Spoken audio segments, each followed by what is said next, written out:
In this video we're looking at what is it that an examiner is looking for? What are they looking at? What are they looking for on your driving test?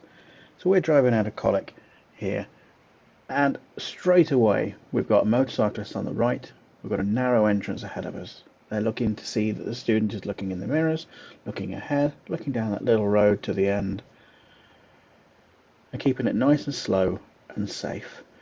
And at the end here we've got to give way where we're turning right. It's easy to be tempted to think there's no traffic on the left, there's a barrier, there's nothing there. Could be a bike, could be a pedestrian. We still need to be looking everywhere. A nervous student, they'll have a little conversation at this point just to break the ice, just to make sure you're okay, and they'll read you as to what you need and what you want on a test. If you're talkative, they'll talk back. If you're not, they won't. But driving's always number one. So if you don't want to answer, you can't answer, then don't. So it will be a left turn at the end here. It's the only way out of this estate. Checking for big lorries and vehicles on the right hand side. There's no give way line here either. You can work out where the end of the road is. Maybe this person should have been a little bit further ahead.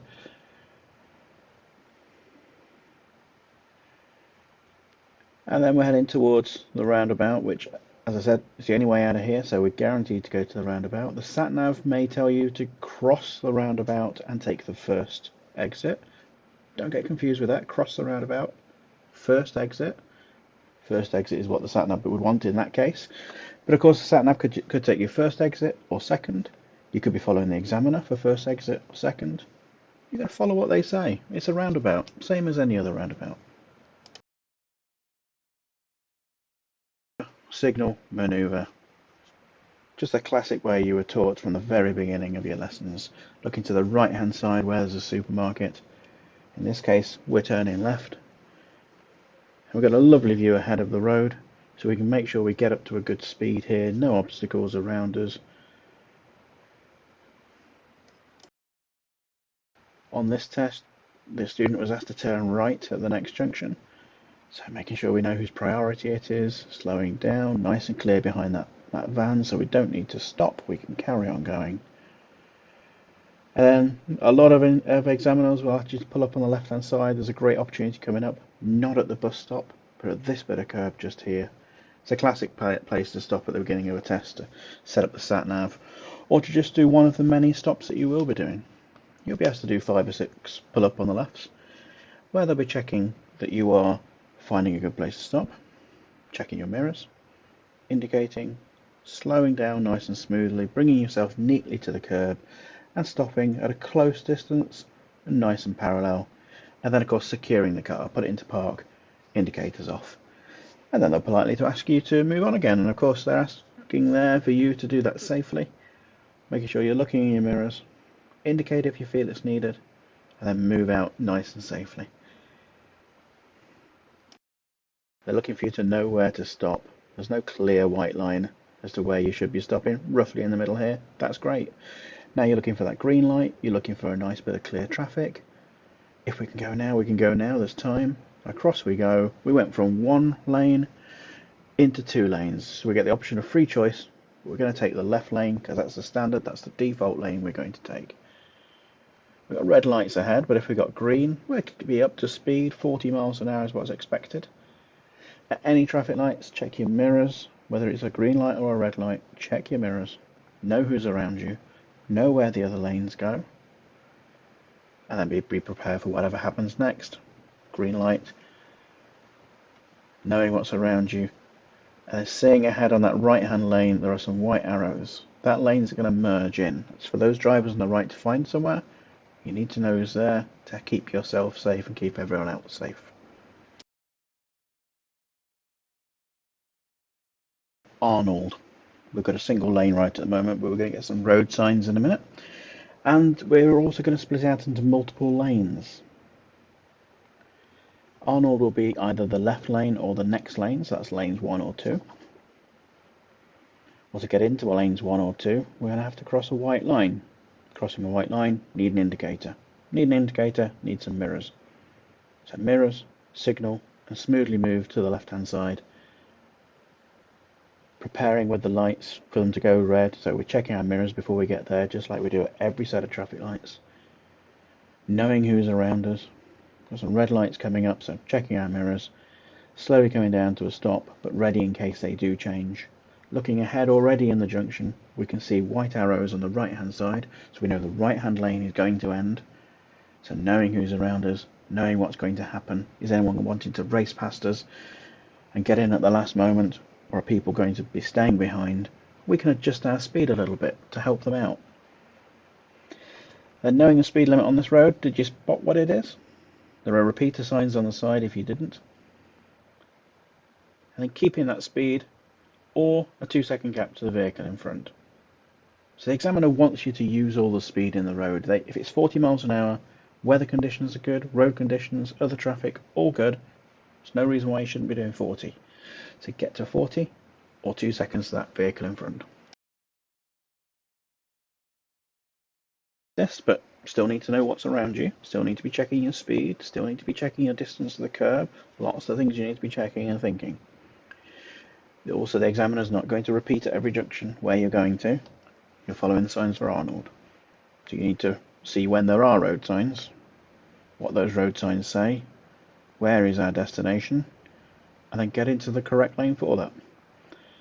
So Arnold will be ahead at the traffic lights. There is a bend, but it's still ahead, and this road gets suspiciously wide, so let's take ourselves to the left of the two ahead lanes, stopping a nice distance from the vehicle ahead. And as always at lights, knowing what's around us and behind us, trying to look ahead to get an idea of what's happening next.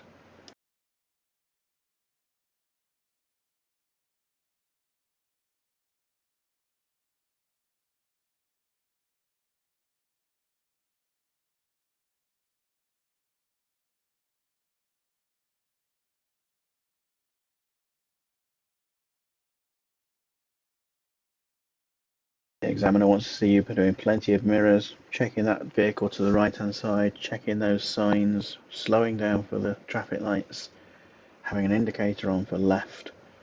It's a blind corner here, we can't see around it, we don't know what's there, so going with a little bit of caution, and as soon as you can see more and more and more we can go.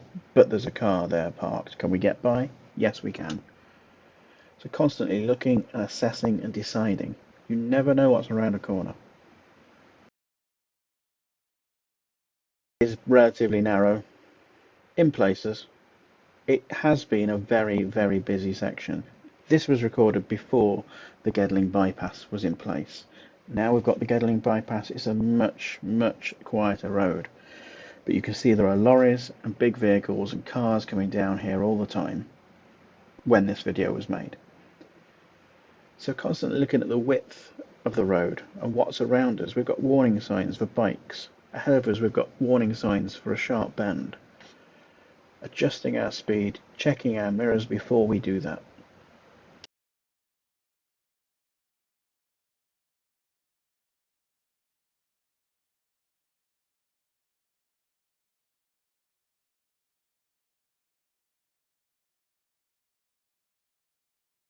It is appropriate for whatever we have in the road ahead. We've got another junction coming up, a mini roundabout, we've got a pedestrian we need to be careful of in case they step out. Knowing where to go at this roundabout. Have you seen a sign for Arnold? There isn't one on the way in, so it's probably ahead. Now there is a sign across the other side of the road if you can see it, but it's probably ahead. So let's take that route. Even if it's the wrong route, remember, we're following road signs, following the sat-nav, following the examiner's words. As long as you're allowed to go down that road, you can go down that road. So do it safely. If you're not sure which direction to go, pick a direction and go safely. If we've got multiple lanes and you'll find yourself in the wrong lane, you've got a decision to make of either move to the correct lane safely or go where that lane is that you're already in. And sometimes that is the safest way to do it. And safety is number one. It starts off at 30 miles an hour, which is where we are at the moment. It will be changing to 40, it will be changing to national speed limit, and of course, that's for you to spot. The examiner's not going to give you any clues whatsoever on a driving test. They're there looking and observing of what you do. You've got traffic lights and pedestrians, side roads, other vehicles to contend with. But other than that, it's a very straight road.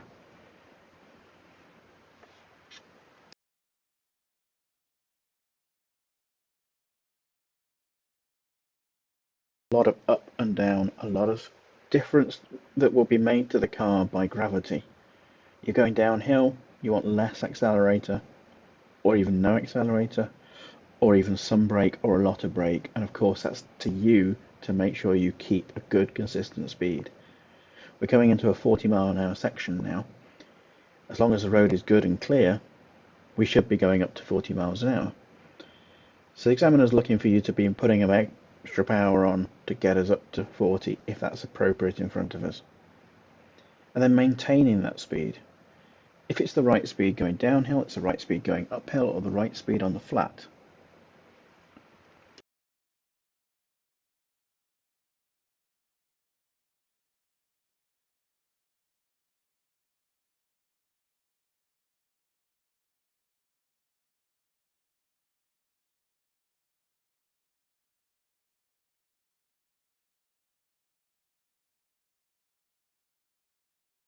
Ahead, reading warning signs and looking at the traffic. What's happening? We're slowing right down. Do we know why? At that moment, no, we didn't. Now we can see there's roadworks ahead. Making sure we leave any junctions open so anybody can get through a junction if they need to. Reading the warning signs, reading any of the vehicles around us, checking our mirrors, being really aware of any motorbikes or push bikes that might be going past us. So if for any reason we're going to move to the left or the right, make sure we check our mirrors before we do it.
Keeping an eye out ahead. As soon as that vehicle starts to move ahead of us, we can start to move too. But we must make sure we make our own decisions. So just because the vehicle has moved, is that safe for us to go ahead? We'll still need to be checking the lights, the traffic lights, to make sure that they are green for us when we get there. Because we've already been warned there are roadwork traffic lights. So that's what we expect to see. So we'll let them move away. Now we start to move away. Of course, we've checked our mirrors and all around us before we do. Green light, check our mirrors on the right, and away we go.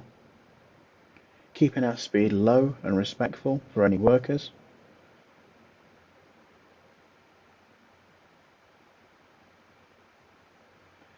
Now we're past the roadworks, the van's out the way, we've got a little bit of distance to the car ahead, so let's make sure we bring our speed up. National speed limit sign, which on this road is what speed? The road is a combination of the weather and the road surface, the traffic, any parked cars, cars in front of us, a whole combination of factors that builds up to being the right speed. The examiner's after something consistently good. So when we start to go downhill quite drastically here, don't want you to be running away downhill, and then when you go up the other side again, to be slowing down significantly. So this student's gone up to about 30, 33. And now we're maintaining that speed, in fact getting faster now because we've got a nice clear road and we can see pretty far ahead. So they're showing that they're using that accelerator to keep a good consistent speed going up the hill. Driving, that means they're not following signs for Arnold anymore, and they'll now be following the examiner's words, and they are asked at the end of the road to turn left. Looking when you put your indicator on, you don't want to go down that road, so make sure it comes on now. And spotting the speed limit signs, of course, at the ends of roads, beginnings of new roads, speed limit signs.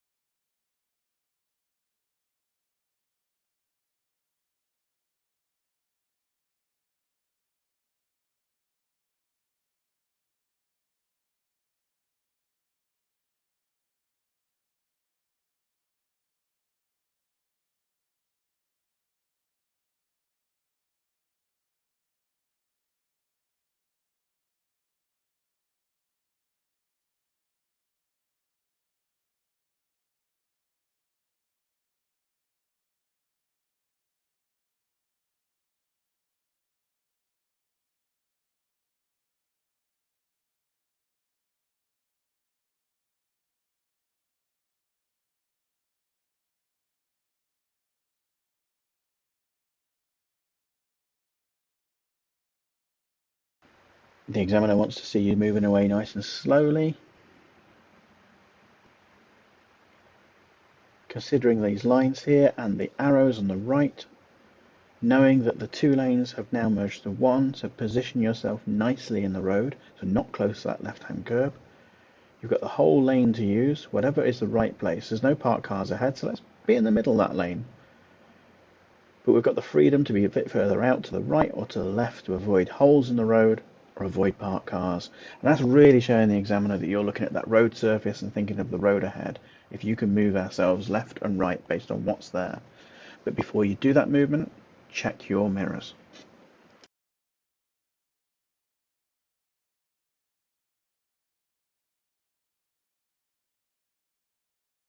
Like this, it's so tempting to go over the speed limit. Keeping ourselves to the 30-mile-an-hour speed limit, which we've got as a maximum.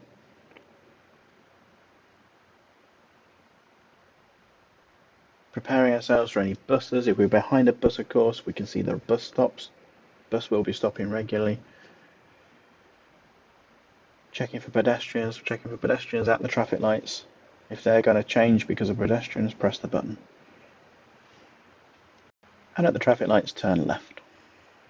Check our mirrors, indicate left into the left lane, and pulling up nice and neatly behind the car ahead.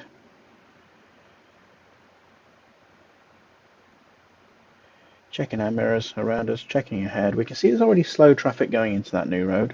We can't see around the corner, but we've seen some cars go very slowly in there, so there could be some obstacle around that corner. We'll keep that in our mind for when we go. Check our mirrors, away we go.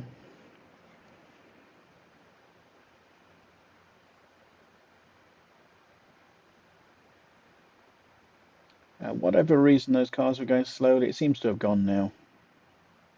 And we've got parked cars either side, but a wide enough road for us to get down.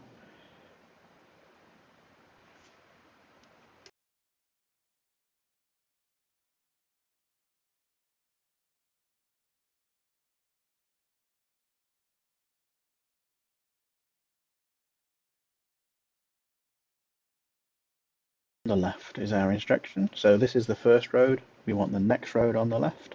Would have had a warning sign for a school.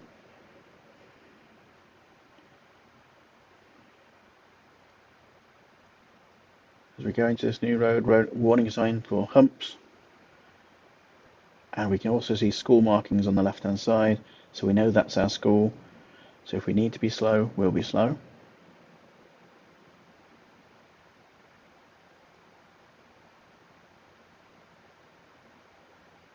And the examiner asked us to pull up to a stop here,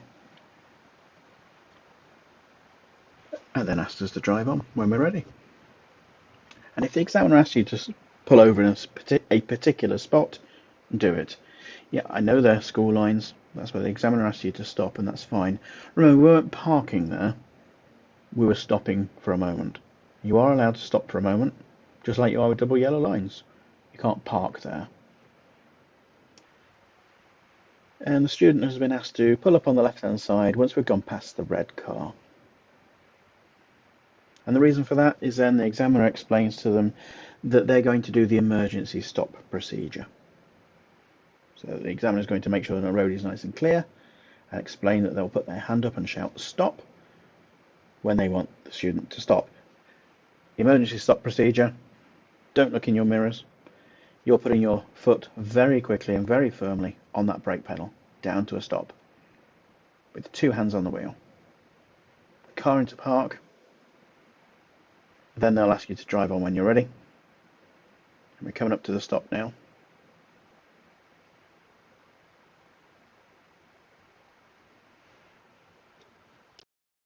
Make sure you put it into drive. Check all around you and then move forward with no indicator. You're probably already in the middle of the road like this person is here, either in the middle or in the middle of your lane. No indicator needed. Carry on driving. It's important to point out at any point during the test, if you do want to stop for any reason, just ask the examiner and you can pull over on the left. So if you've just done the emergency stop and your adrenaline's running a little bit high and you want to stop, that's fine. Just politely ask them, can I pull over for a moment? And the answer is yes, you can. Find a safe place to do that and pull over and stop. Other traffic, knowing priority, knowing who's around you, so plenty of mirror checks, plenty of looking ahead and reading who should go through the gap, who is going through the gap, am I going to go through, are they going to go through?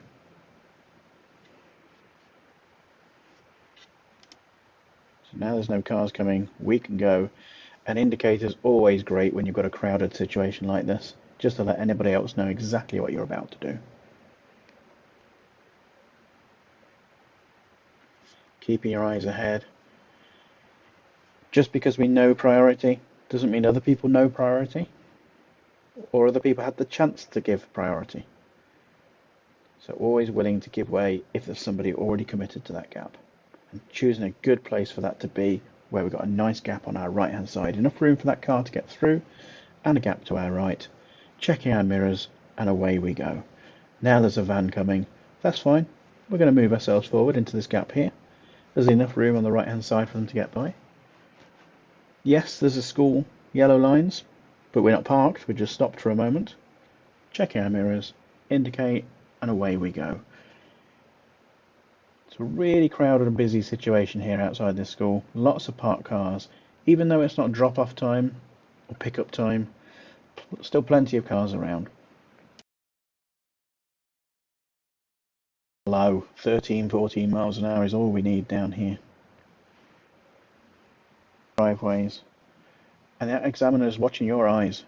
Watching your eyes, looking in your mirrors, looking left, looking right, looking far ahead and close down. They are watching everywhere that you're looking.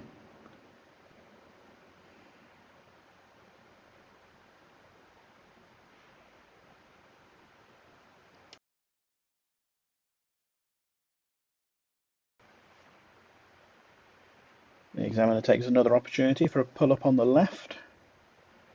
I want you to pull up on the left after the van to make sure you can do it nice and cleanly, nice and properly. But of course it's not all about the stop. It's how you pull away again as well.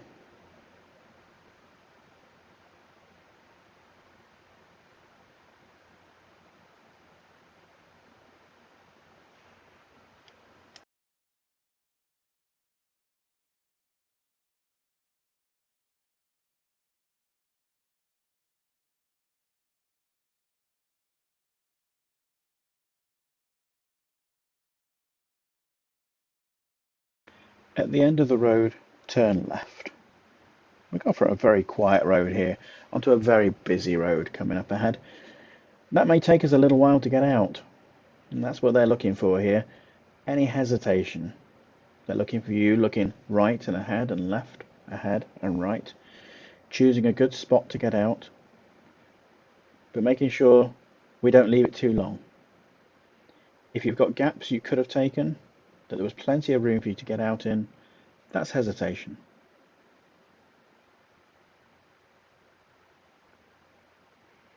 Now safely on the new road, nice wider road than the last one. Still plenty of parked cars around though, so still got to consider all those dangers. Plenty of mirror checks when we're going out into the middle of the road, when we're going back to the left of the road, checking our mirrors for whichever direction we're moving in. Judging the cars ahead as to how fast they're going. Do we need to slow down? Is that pedestrian going to cross? Nope, they were pausing. They're going to cross behind us. They were far enough away. They were nice and safe.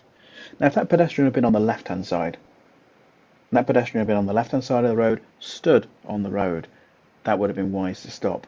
That would really have shown the examiner exactly what you are considering, the safety of pedestrians who are much higher up that hierarchy than we are. Show you regulating your speed here, that the car isn't going to run away with itself going downhill. You're in control of this vehicle. One of the fundamentals. You must be in control of your vehicle at all times. That's the speed and the steering, everything. You must be in control.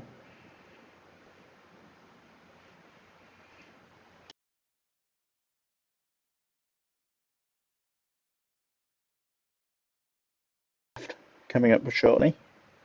No different to any other one, except it's on a busier road. So there may be less opportunity for you to pull out. You may have to wait a little longer, find a good gap to get out in.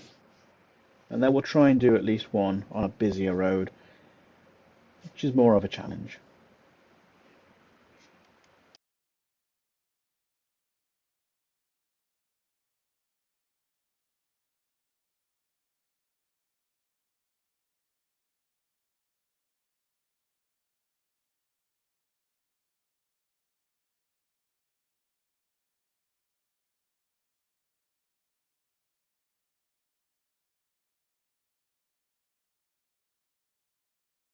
This is a great road for doing one of the show me tell me questions. They'll choose a safe piece of road and a straight piece of road normally. Show me how you'd wash and wipe your front windscreen. You get to choose exactly when you do it. They'll have chosen a good road, but you get to choose when to do it, and then making sure that you can do that action, that you know where it is, but also that you can do it safely. But that when you're doing it, you're not speeding up or slowing down. You're not getting towards the curb or the middle of the road. You're not distracted by what it is that you're doing. It's really important that all of those show me tell me questions, the ones which are on the move, you can do on the move. And still pay attention to the road with speed humps, vans, zebra crossings, parked cars, and everything else that the road brings you.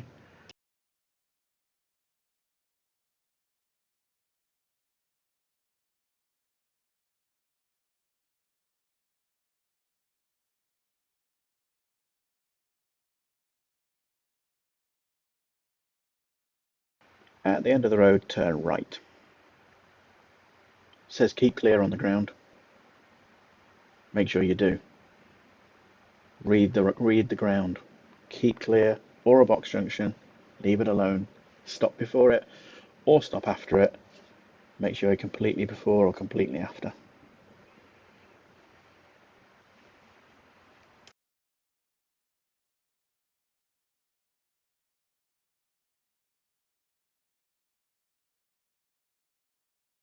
Have your car turning out, check your mirrors. That examiner's wanting to see you looking everywhere, especially when there's danger. If somebody's just pulled out of a side road, there's a chance you're going to have to stop.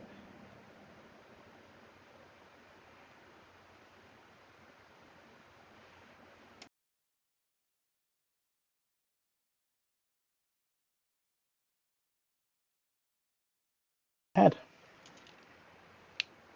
Well, you need to look at the road. Work out where the ahead is. Got it? Good. No indicator needed, not for the ahead. It's an offset junction, so know where the ahead means. Good work.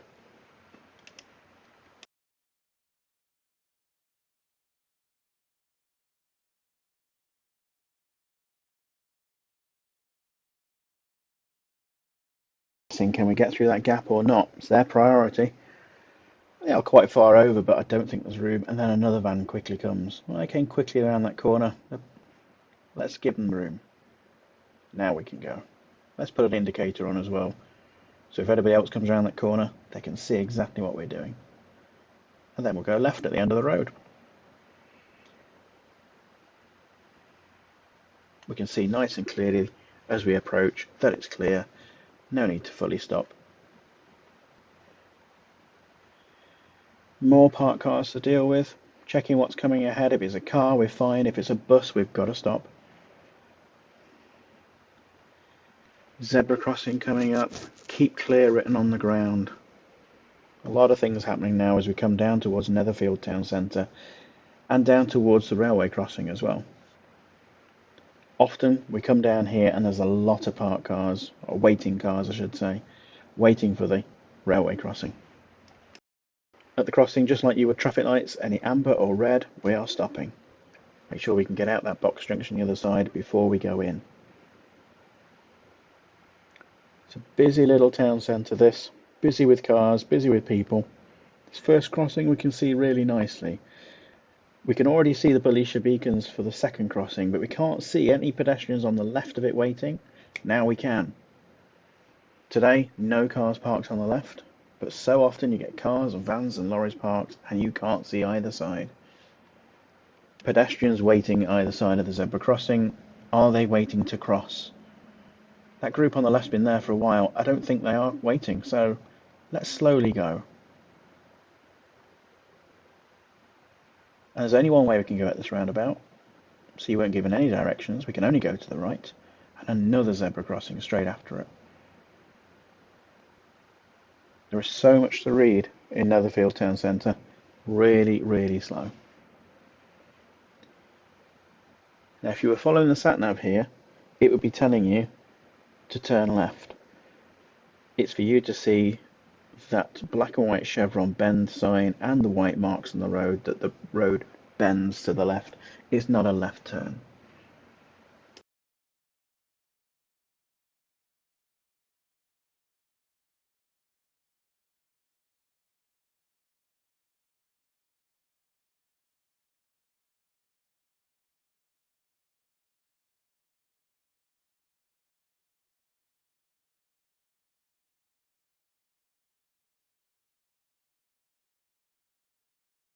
Same situation here, the sat-nav would tell you to turn left. It's a bend around to the left. We can see a lorry there, so take care in case everyone else passing.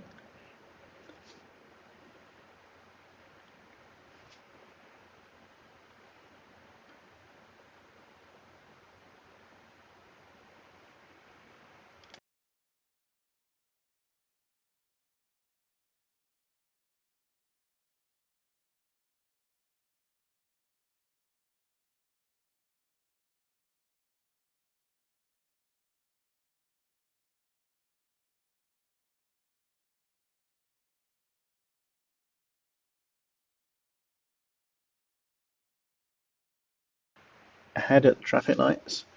So we need to know where that lane to the right of us goes. Does that go ahead or does that go right? Do you remember? Did you look on the way into the lights?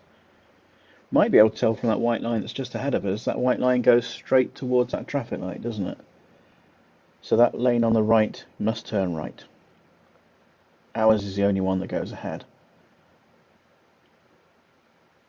So therefore we pick the middle of this lane and ahead we go. Just because we're almost back at the driving test centre doesn't mean we've switched off or the examiner's switched off. Everything's as important now as ever was. And we're going left at the end of the road.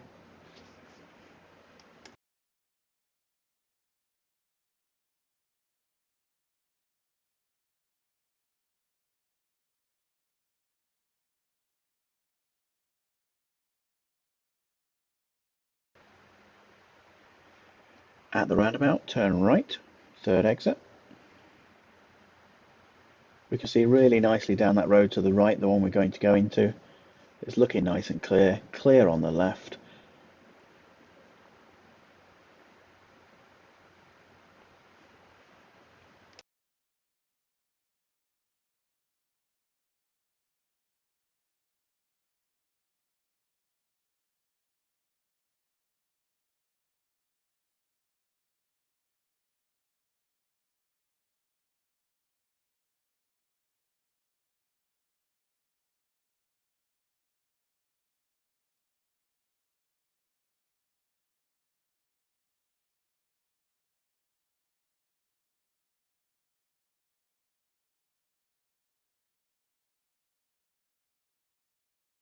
You'll be taking the next road on the right, so just after that big tree.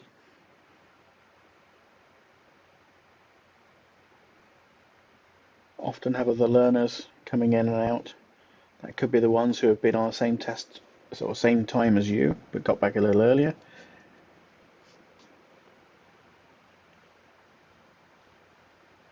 Checking those cars are not going to move, making sure they are parked, checking our mirrors before we go out.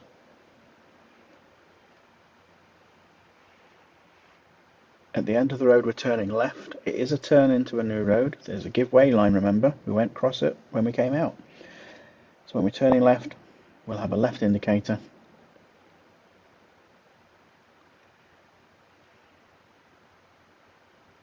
And now looking for any cars coming out of the test centre. We've got a give-way line ahead. We need to give way to any cars coming out. So we can already see through that fence there's nobody coming. So go out to the right and now tight to the left. Because only one car can get through that entrance at once, and it's for us to give way when we go in.